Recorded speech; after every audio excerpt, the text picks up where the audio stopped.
Kenapa? Hmm, hmm. Eh,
Silakan Bu Astrid, kita pujian penyembahan Bu.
Teriaklah segala bangsa sujud kepadamu,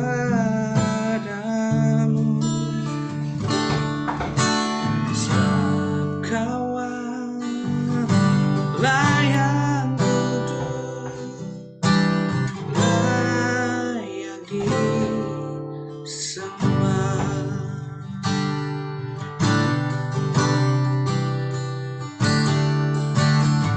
Besar dan ajaiblah karya-Mu, adillah benarlah jalan-Mu, Raja segala bangsa yang Maha Kuasa, mulia nama-Mu. Layaklah segala bangsa sujud kepadamu, sebab Kau layak duduk, layak disembah. Layaklah segala bangsa sujud kepadamu,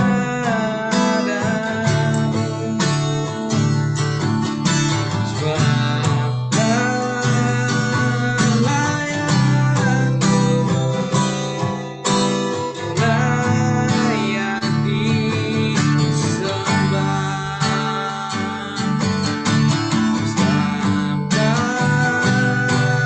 Layak duduk, layak disembah,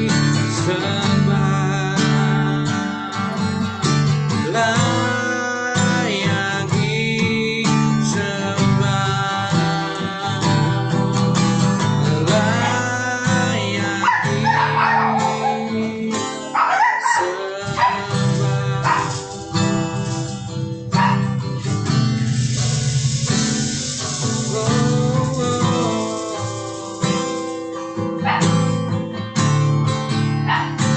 Yesus, Kau yang layak untuk kami sembah,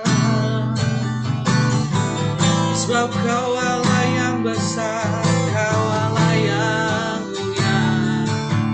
Haleluya.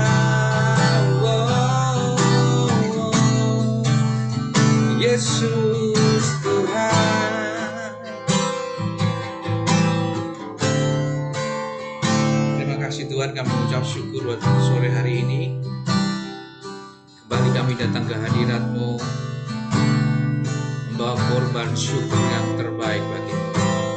Terima kasih buat penyertaan perlindungan Tuhan yang sempurna sepanjang hari ini, buat kekuatan yang terus senantiasa Tuhan berikan bagi kami, buat kemenangan demi kemenangan yang Tuhan terus nyatakan dalam hidup kami. Tuhan, terima kasih Bapak, terima kasih.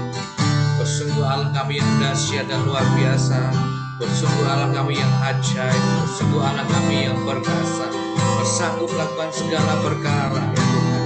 Segala kelemahan tubuh kami Tuhan, kami percaya Tuhan, sakit penyakit Tuhan, Engkau sanggup memulihkan, menyembuhkan ya Tuhan. Bersanggup memulihkan setiap kami ya Tuhan, di dalam nama Yesus, dalam nama Yesus. Aku berkata di dalam nama Yesus bagi setiap kami yang sakit sore hari ini, aku berkata kepadamu, jadilah sehat, jadilah sembuh, jadilah pulih seperti sedia kala, bahkan lebih sehat lagi Tuhan, di dalam nama Yesus. Terima kasih Bapak, terima kasih. Sore hari ini kami akan mulai perkuliahan kami. Kami perlu Roh Kudus menuntun, membimbing, berikan kami hikmat, berikan kami telinga seorang murid, agar kami terus diperlengkapi oleh hamba Bapak Henok ya Tuhan, Pak Henok ya Tuhan, Tuhan terus Pak Edward ya Tuhan. Tuhan terima kasih, Tuhan terima kasih Bapak, terima kasih. Urapi hambamu dengan pengurapan yang baru, dengan minyak yang baru, dengan anggur yang baru ya Tuhan. Terus berikan kekuatan bagi setiap kami Tuhan, terus Tuhan mengikuti perkuliahan hingga malam hari ini kami boleh menyelesaikannya ya Tuhan, di dalam nama Yesus. Terima kasih, kami persembahkan, kami panjatkan doa kami hanya di dalam nama Yesus Kristus. Terima kasih Bapak, dalam nama Yesus kami berdoa, kami bersyukur. Haleluya, haleluya, amin. Silakan Pak Henwar. Thank you Pak Yuda untuk doanya. Shalom semua, selamat malam. Sehat semua, ada yang mention saya, ada yang sakit ya. Supaya cepat pulih. Jaga kesehatan dan Tuhan tetap tolong ya. Nah tadi memang sudah disebutkan ya bahwa malam ini adalah kuliah terakhir. Sebenarnya kuliah ofisialnya itu memang malam ini. Cuma materi kita sudah cukup lah ya, sudah sampai di minggu lalu itu sebenarnya materinya sudah selesai. Nah, itu berarti memang malam ini kita tidak ada kelas yang cukup panjang, kecuali saudara-saudara mau bertanya kepada saya hal-hal apa saja, kecuali pertanyaan yang tidak akan saya jawab adalah Pak soalnya apa. Nah itu nanti saja tunggu ya soalnya. Tapi kalau jawab soalnya apa pasti kan saudara juga kerjakan di rumah. Jadi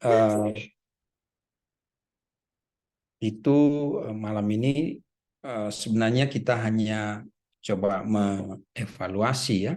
Jadi apakah dari saudara-saudara misalnya ada pertanyaan atau apakah ada hal-hal yang perlu disampaikan, karena setahu saya ini adalah pertemuan kelas kita yang terakhir karena juga tidak akan ada kelas berikutnya, mengingat bahasa Ibrani cuma sampai bahasa Ibrani 2 gitu ya. Dan kalau ada hal-hal yang kurang berkenan kepada saudara-saudara selama saya mengajar, saya minta maaf ya. Dan jangan simpan di hati ya. Ya mungkin kita bercanda atau apa, kemudian ada yang tersinggung ya. Pak Yuda tadi sudah mendoakan gitu ya. Apakah ada pertanyaan dari saudara? Dari Pak Ketua atau Pak Hendrik atau siapa?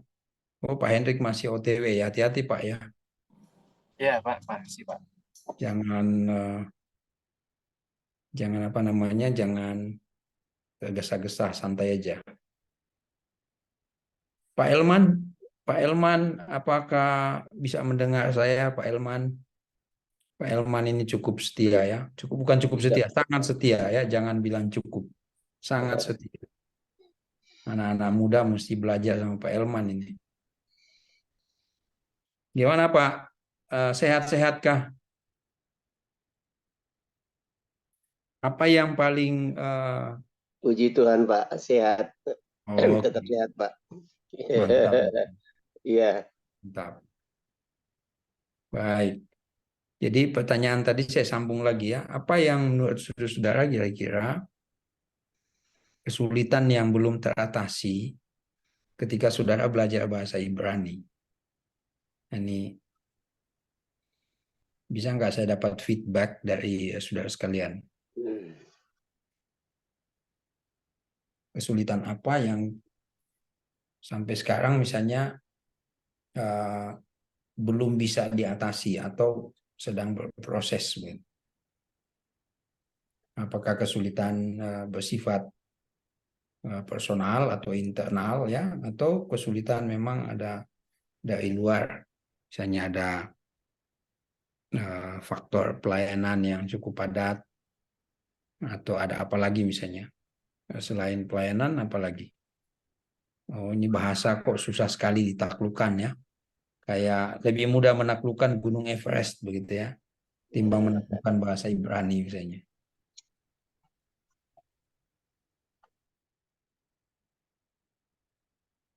Silakan siapa yang mau memberikan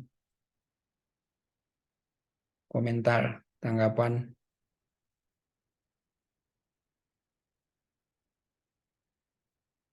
Wah, ini kalau begini wajah-wajahnya pasti wajah-wajahnya sudah gampang Pak, bahasa Ibrani mah kecil gitu ya. Bahasa Ibrani mah lewat lah. Lewat mana ya? Lewat belakang Pak gitu ya.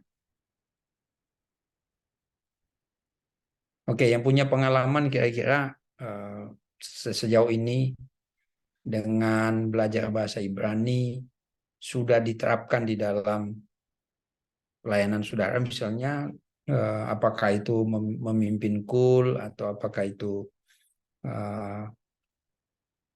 doa chapel misalnya, adakah yang mulai berani untuk menerapkan itu?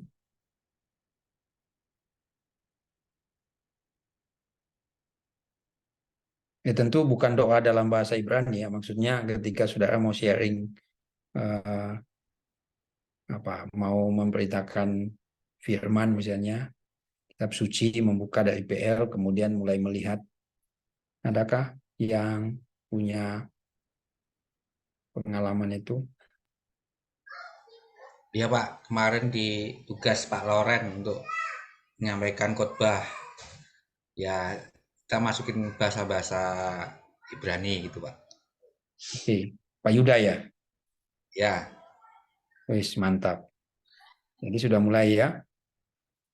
dikit-dikit Pak. Ya, mesti ada keberanian ya. Artinya ya mulai dengan itu kan ketika saya mau mengucapkan ini misalnya, maka ada beban moral ketika saya mengucapkan ini tidak boleh. Setidaknya misalnya ada keliru sedikit, ya jangan sampai fatal lah begitu ya. Jadi moralnya itu adalah saya menyiapkan sebaik mungkin atau saya berstudi lagi lebih lagi soal itu. Gitu. Jadi pelajaran homiletik ya. Oke. Ada lagi yang menerapkan di dalam, sudah belajar hermeneutik belum?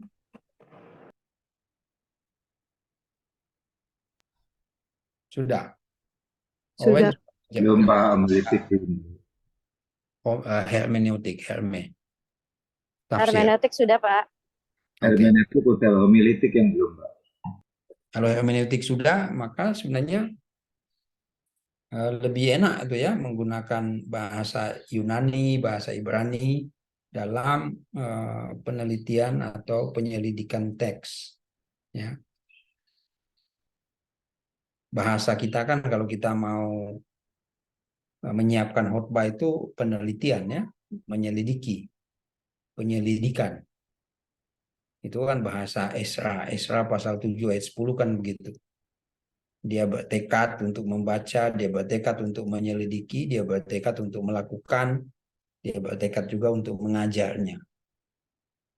Jadi tekad bulat itu sudah harus mulai terlihat ketika kita mau menyiapkan atau mau, ya katakanlah tadi misalnya arenanya adalah latihan khotbah.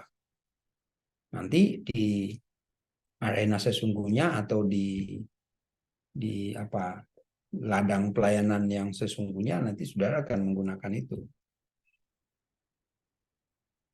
Jadi hermeneutik sebenarnya cocok gitu. Jadi kalau sudah belajar hermeneutik, maka bahasa Ibrani, bahasa Yunani itu lebih cepat untuk bisa digunakan. Ya. Oke, selain homiletik ada lagi yang lain? Sudah mulai belajar tafsir belum? Tafsir Perjanjian Lama atau eksposisi?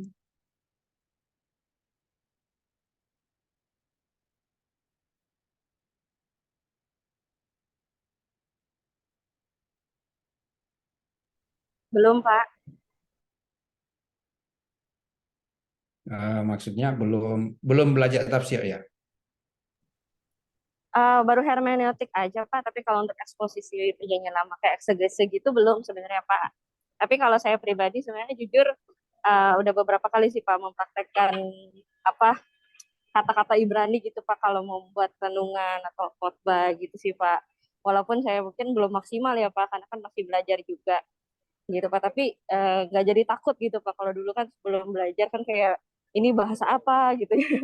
Tapi sekarang udah lumayan, oh coba kita baca huruf-hurufnya kayak gitu, Pak. Jadi lebih ya sangat berguna sih, Pak, materi di sini sih, Pak, gitu. Eh, oh iya, Pak, saya juga izin off cam ya, Pak, karena sedang di jalan, Pak. Ya, oke. Ya, Oke. makasih, Pak. Memang perlu apa ya? Perlu kita itu kan kalau kita meminjam eh, statementnya Basuki Cahayapurnama ya. Ya ini meskipun beda konteks tetapi sama saja ya, substansinya sama. Jadi saya mau komparasi saja misalnya DKI dengan kita ya, atau mahasiswa prodi teologi. Nah di DKI itu tidak kekurangan ahli sebenarnya kan. Ahli ini, ahli itu, ahli sana, ahli sini, banyak tuh ahlinya. Dan tidak kekurangan juga misalnya studi, ya studi ini, kajian ini, kajian itu. Nah cuma yang kurang di DKI atau menurut Ahok dan Jarot dan juga Pak Jokowi sebelumnya ya eksekusinya nggak ada. Jadi eksekusinya itu bukan tidak ada menurut saya, tapi kurang lah. Nah itu juga sebenarnya menjadi analogi ya kalau saya bilang, sebagai contoh saja. Kita tidak kurang banyak sebenarnya mahasiswa teologi yang ikut belajar. Terlalu banyak. Cuma persoalannya adalah apakah belajar mahasiswa teologi yang belajar bahasa Ibrani, bahasa Yunani itu kemudian berani untuk mempraktikkan itu. Ya. Jadi di samping banyak tentu sudah nanti punya argumentasi.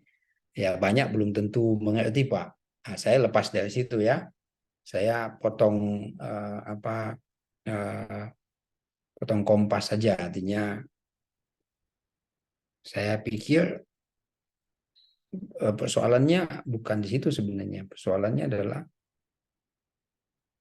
mahasiswa teologi yang banyak, prodi teologi yang belajar itu menempatkan bahasa Ibrani sebagai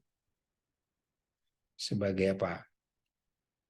Top priority, atau memang itu menjadi bagian dia nanti untuk membantu bisnisnya. Kalau saya bilang ini bisnis bukan dalam arti negatif ya. Bisnis bukan berarti saudara menganggap bahwa ini pemberitaan kitab suci sudah jadi bisnis. Bukan.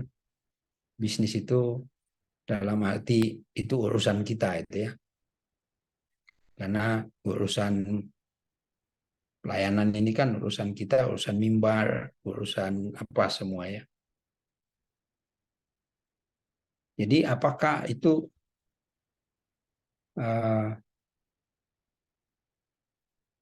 misalnya kita bisa lihat dalam keseharian. Kalau saya mau bagi dua saja, saya ambil umum ya. Di Indonesia ini ada kurang lebih 400 STT. Itu baru perguruan tingginya. Kalau kita ambil masing-masing STT punya 2 program studi, PAK dan teologi,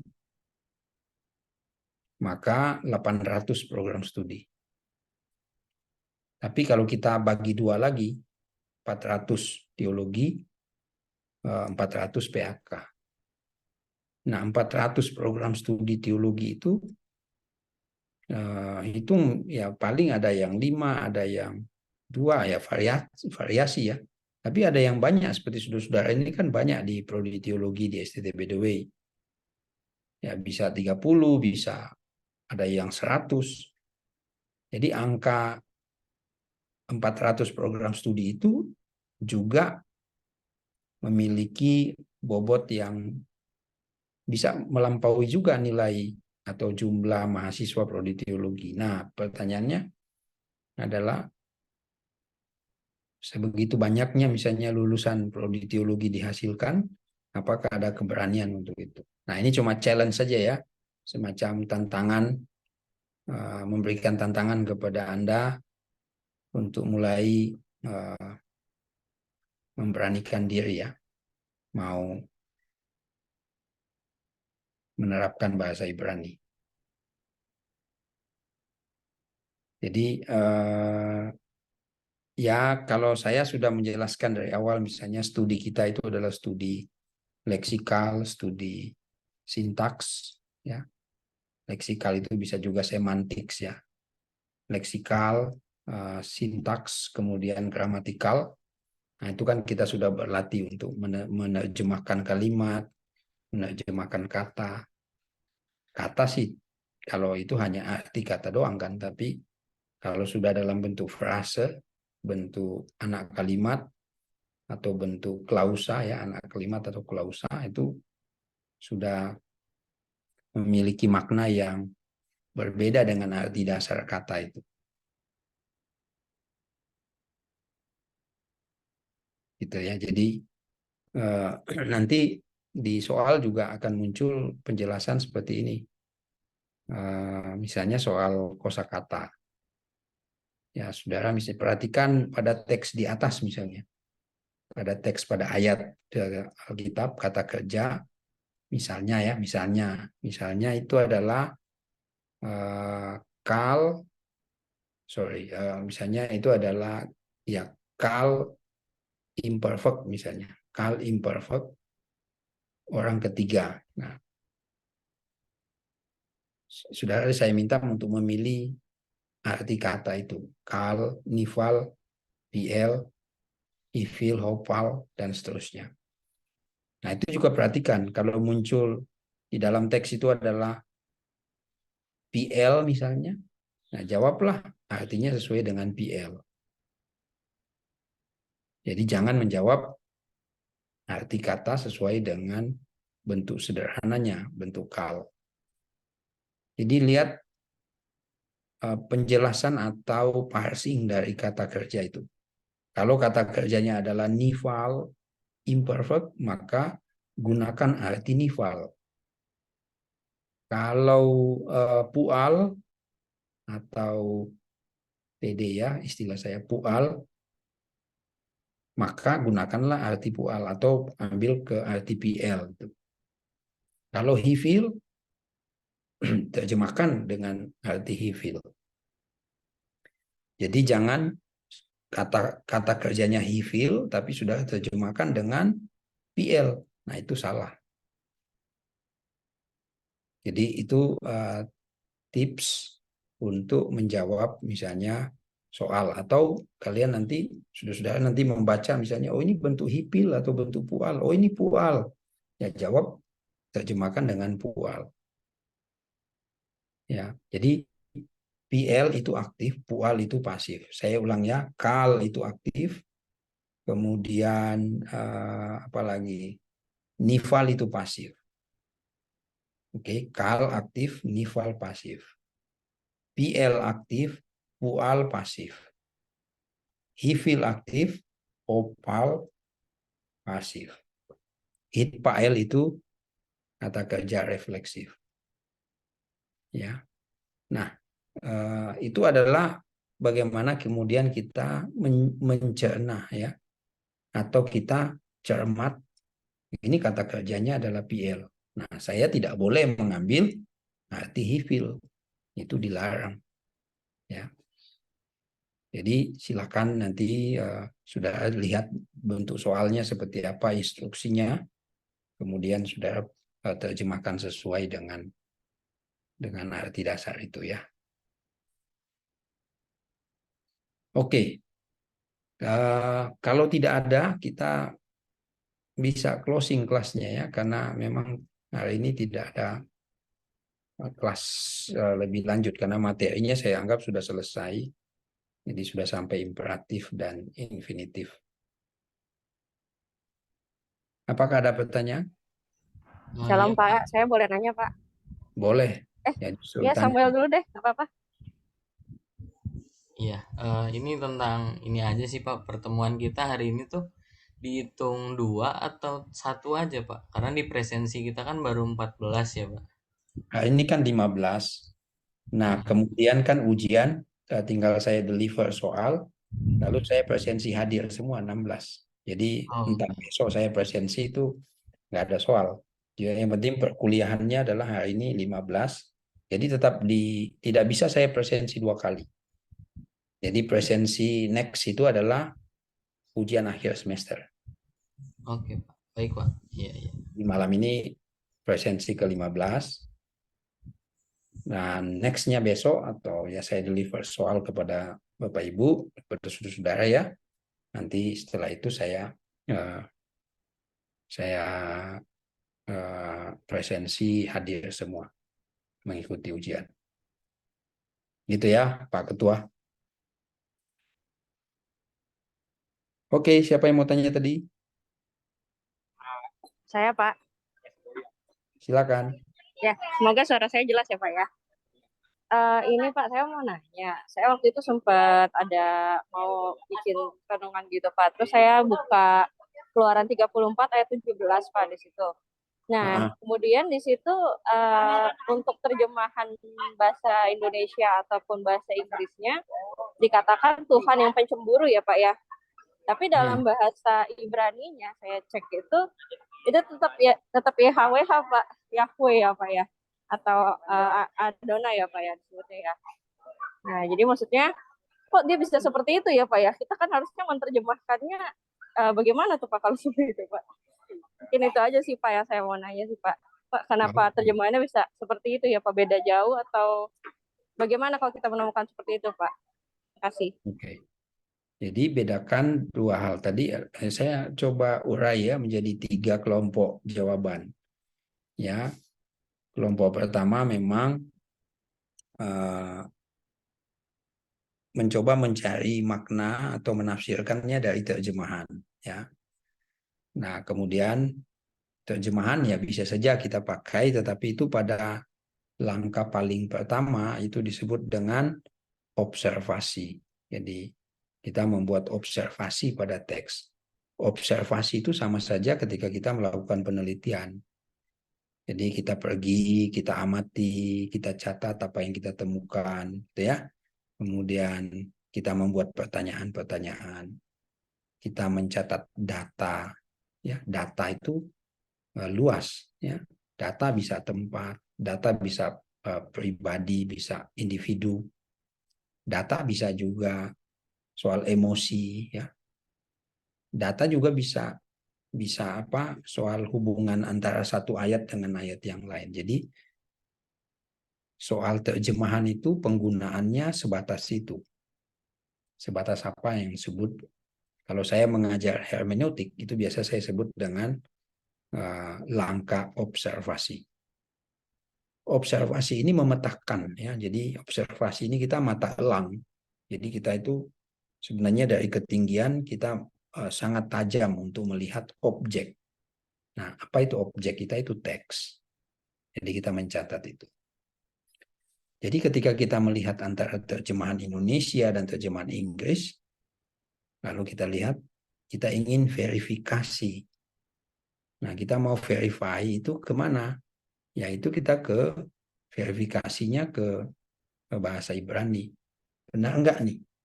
Kata Tuhan ini apa? Nah, ini jadi teks terjemahan dan teks Ibrani itu sekarang bukan dibentur-benturkan, tetapi dari terjemahan kita bertolak ke teks asli. Kita ingin tahu apa kata di situ. Baru ditemukanlah tadi. Lalu saya mau ke bagian ketiga. Bagian ketiga perhatikan baik-baik. Terjemahan dan transliterasi itu berbeda. Translation dan juga transliteration itu berbeda. Jadi translation itu adalah terjemahan arti kata. Soal misalnya begini, saya ambil kata apa ya? Saya ambil misalnya Adam, ya Adam. Ya kita menyebut Adam pada satu sisi itu nama diri, proper name Adam. Tapi pada sisi kedua kita akan melihat Adam itu adalah artinya adalah generik. Ya generik itu berarti arti umum. Apa arti umumnya? Humankind. Jadi itu artinya manusia. Jadi Adam pada satu sisi adalah nama diri yang menunjuk pada laki-laki, satu orang. Tapi pada sisi kedua artinya juga adalah menunjuk pada manusia. Nah, jadi terjemahan dan transliterasi itu beda. Terjemahan itu berarti kita mau mengambil makna dari bahasa Ibrani ke bahasa Indonesia. Sekarang tadi ditanya, kenapa di dalam bahasa Inggris Tuhan, let's say in English ya, atau in Indonesia Tuhan, lalu di Inggrisnya misalnya menggunakan Lord, atau mungkin kalau menggunakan terjemahan King James Version yang lama itu ada Yehova misalnya. Nah, lalu kita lihat di dalam bahasa Ibraninya. Nah, bahasa Ibraninya itu menggunakan Adonai atau Yod Waw, Yod He, ya, Waw He misalnya, atau Yahweh, atau kita baca Adonai. Jadi dengan menerjemahkan Yahweh, nah itu bukan menerjemahkan sebenarnya. Perhatikan baik-baik ya kalimat saya. Ketika kita membaca satu teks dalam bahasa Indonesia atau dalam bahasa di luar bahasa Indonesia, misalnya dalam bahasa Inggris juga menggunakan Yahweh, itu bukan menerjemahkan, itu mentransliterasi namanya. Ya, jadi transliterasi itu adalah kesamaan antara konsonan dalam bahasa Ibrani dan bahasa Indonesia, atau sebaliknya bahasa Ibrani bahasa Inggris. Jadi Y, Yod, Y, H, H dalam bahasa Inggris, kemudian Wow itu W ya, Y, H, W, H, lalu He juga di belakang dengan H. Nah itu adalah sebenarnya hanya upaya mentransliterasi. Lalu apakah itu kita mau menerjemahkan? Nah sekarang arti kata Yahweh apa sih? Nah itu pertanyaannya. Nah arti kata Yahweh itu tidak bisa kita jelaskan dengan sederhana begitu. Kata Yahweh itu adalah nama, ya. Jadi itu adalah sebutan untuk Tuhan. Tidak ada arti lain lagi kecuali kita mau bermain pada semantik. Semantik itu atau pada etimologi kata. Kata Yahweh itu dibentuk dari apa? Nah, itu baru bisa kita mau menerjemahkannya. Nah, jadi pertanyaan tadi, misalnya membaca dari Keluaran, Tuhan adalah Allah yang cemburu. Nah, oke. Jadi ketika dibaca ke dalam terjemahan ada kata Yahweh, itu berarti transliterasi. Yang menjadi pertanyaannya sebenarnya adalah kata cemburu itu diterjemahkan dari kata apa? Nah, itu Pak, pertanyaan saya juga, Pak. Oh iya, itu. Jadi kalau itu pertanyaannya, ya dilihat dalam bahasa Ibrani, ya. Jadi apa kata cemburu itu, ya? Dalam bahasa Ibraninya apa? Itu kan bisa dilihat, baru dicari tahu. Nah, kemudian nanti ketika kita bilang Allah atau Tuhan adalah Allah yang cemburu, kita punya konsep ini abad 21. Ya, konsep abad 21 yang kemudian membaca teks yang sudah kuno itu ya. Jadi apakah dengan kita membaca Allah adalah Allah yang cemburu, konsep cemburunya sama seperti konsep kita, konsep human, ya, konsep manusia sekarang. Jadi itu perlu lagi penjelasan, ya, cemburu itu dari sisi psikologi apa dan seterusnya. Tapi cemburu dari sisi Allah itu ditempatkan di mana? Apakah itu sifat Allah atau apakah itu adalah nature-nya, ya, itu adalah jati diri Tuhan?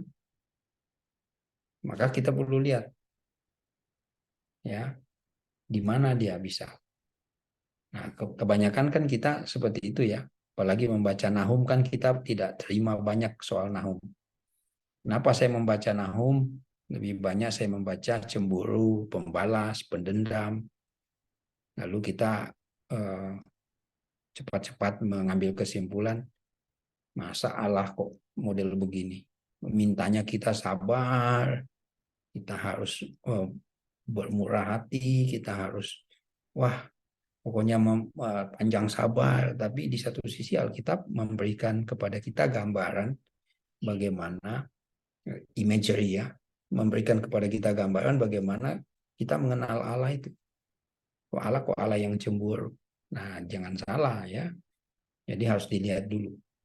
Jadi kecemburuan Allah itu adalah dalam hal keadilan Allah. Jadi kalau kita mau, itu sebenarnya adalah Allah yang adil, menunjukkan Allah yang adil. Nah, kalau membaca Nahum itu di bagian bawah itu Tuhan baik. Ya, pada akhirnya dinyatakan adalah baik.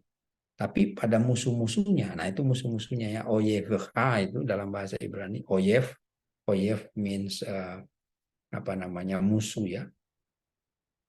Tapi kalau kita lihat dia cemburu, dia pembalas pada musuh-musuhnya, kita bisa taruh, oh ternyata orang-orang yang di apa ya oleh Allah itu adalah Allah yang memang tidak berada satu pihak dengan mereka yang memberontak, yang melawan dia dan seterusnya. Nah, disitulah keadilan Allah dinyatakan. Jadi kita bisa bermain di mana setelah kita tahu artinya cemburu itu apa. Tarik lagi mundur ke belakang. Nah, ini kan kerjaannya hermeneutik tuh. Di dalam surat, di dalam tulisan Musa apa cemburunya, di dalam konteks Nabi apa, gitu ya. Jadi di dalam konteks penggenapan akan penghukuman Allah terhadap manusia yang berdosa itu apa kepada Kristus misalnya. Nah itu kan kita juga bisa mulai membuat sebuah konstruksi teologi terhadap pengertian kata cemburu itu. Jadi kita tidak tergesa-gesa, lalu kita meninggalkan Tuhan, kita cari Tuhan yang lain, begitu ya. Padahal itu hanya kita saja yang kemudian tidak terbiasa untuk bergaul, untuk mencari kebenaran itu. Ya kalau saya ditanya begitu, gampang jawabnya. Kita seringkali lebih banyak melihat sisi baiknya Tuhan.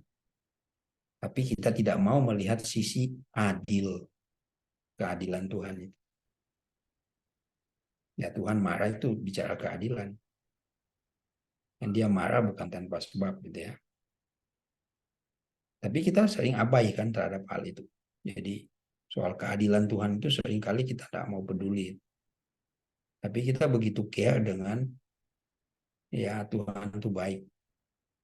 Ya. Jadi pernah nggak kita bicara dari mulut kita, terima kasih Tuhan untuk keadilan-Mu. Engkau adalah Tuhan yang maha adil, Tuhan yang menghukum dosa, gitu ya. Tuhan yang tidak menyukai dosa dan seterusnya. Itu kira-kira ya.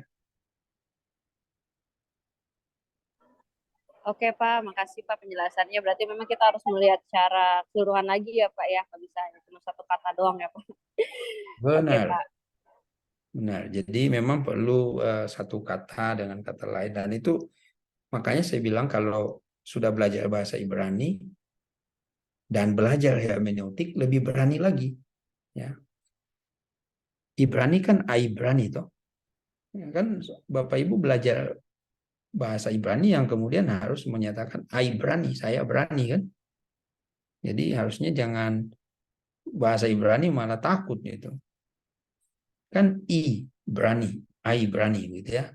Jadi saya belajar bahasa Ibrani, sayanya harus berani. Berani ya. Oke. Siap Pak, makasih ya Pak. Siap. Ada lagi?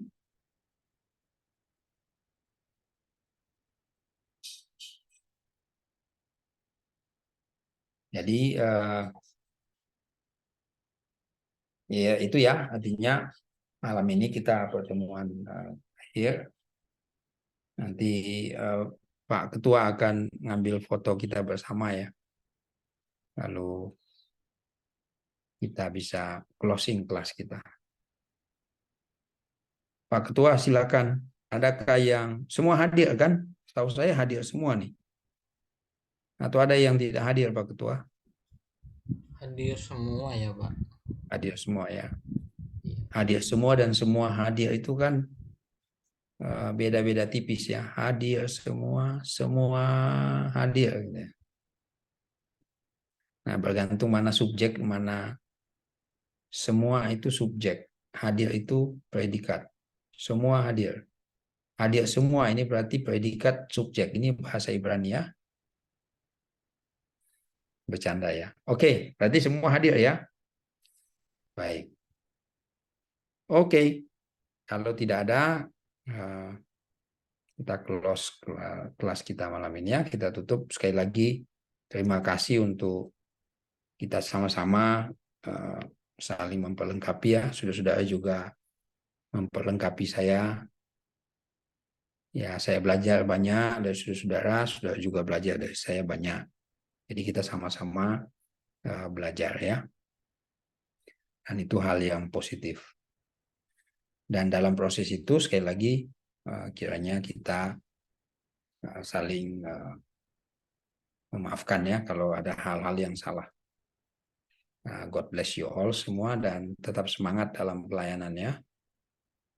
Tetap menggunakan bahasa Ibrani atau apapun pelajaran yang sudah dapat di dalam kelas selama saudara ikut semester genap ini ya. Baik, silakan Pak Ketua di